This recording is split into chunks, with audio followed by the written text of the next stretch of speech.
how or why or which direction would Maya grow in, and what options for scaling up do they have? Now, from a timing point of view, there is an interesting twist. The twist is that you're standing in February 2020. So you're about a year and a half behind.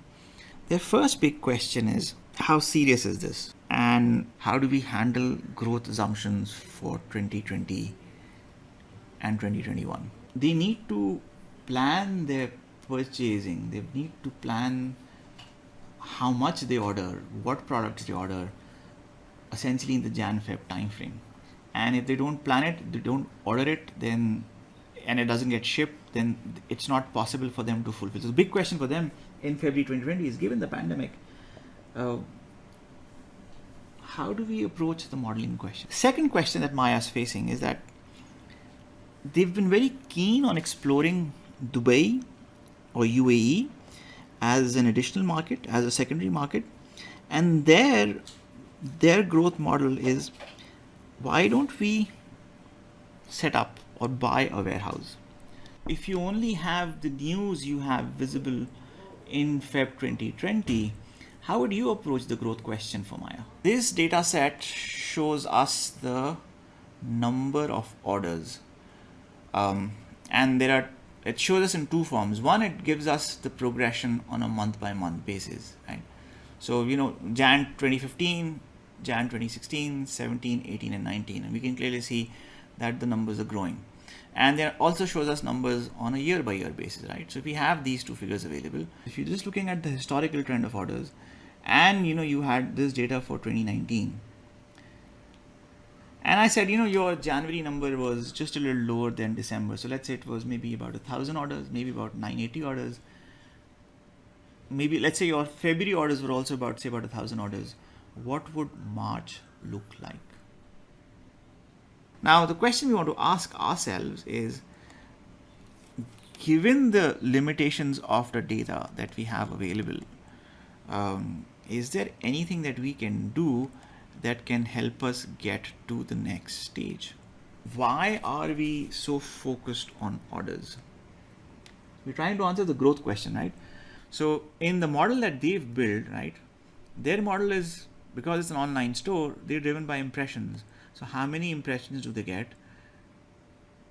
On those impressions, what's the click-through rate? So, somebody sees an ad, somebody does a search, somebody does looks for a review for a product and ends up on Maya's site. So the people who end up on Maya's site, the question is, is the copy, are the visuals, are the images, are the testimonials compelling enough for them to convert into orders, and then orders times ticket size gives them the revenue, right? You can clearly see that even in the most recent year here in 2019,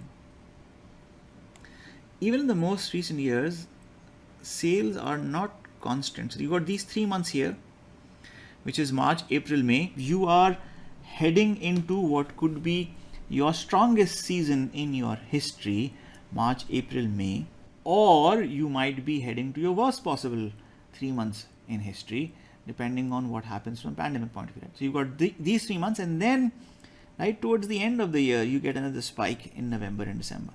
It's important for us to get to a crude answer quickly, rather than worry about the sophistication of a model.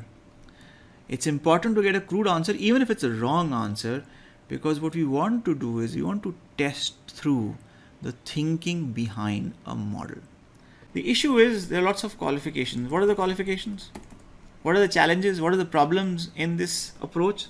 The first problem is historical data does not reflect the anticipated, expected pandemic experience. We need a model for modeling seasonality, right? Ideally, we want to get some sense of a distribution.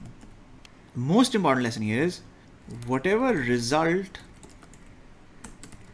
we get will most likely be wrong. But we're not too worried about it. Why? Because for us, this is a thought experiment.